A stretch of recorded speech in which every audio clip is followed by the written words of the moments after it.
Sementara itu, pemirsa, Independent of Development for Economic and Finance atau INDEF menyatakan utang pemerintah yang membengkak hingga mencapai 6.000 triliun rupiah per akhir Desember 2020 harus sejalan dengan efektivitas penggunaan utang untuk pemulihan kesehatan dan ekonomi nasional yang terdampak pandemi.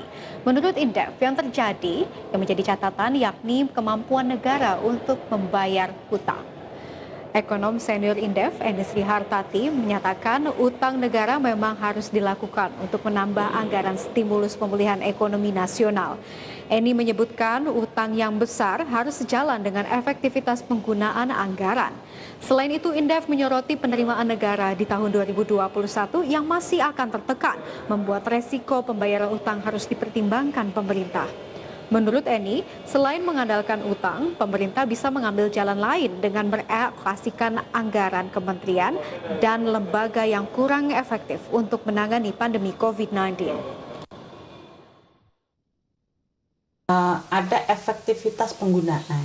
Nah, yang dipersoalan kemarin kita sudah menambah defisit APBN dan otomatis menambah hutang, tetapi penyerapan dan pola efektivitas anggaran kita juga tidak berubah, di mana silvanya juga tetap tinggi dan pola penyerapan anggaran juga hanya terkumpul di akhir periode atau di akhir tahun. Nah, ini yang menyebabkan efektivitas dari utang tadi menjadi bermasalah.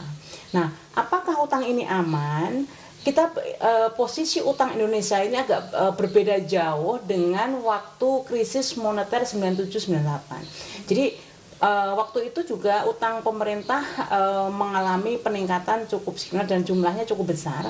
Tetapi yang membedakan utang pemerintah waktu krisis moneter dulu adalah didominasi oleh utang luar negeri yang berbentuk utang bilateral maupun multilateral.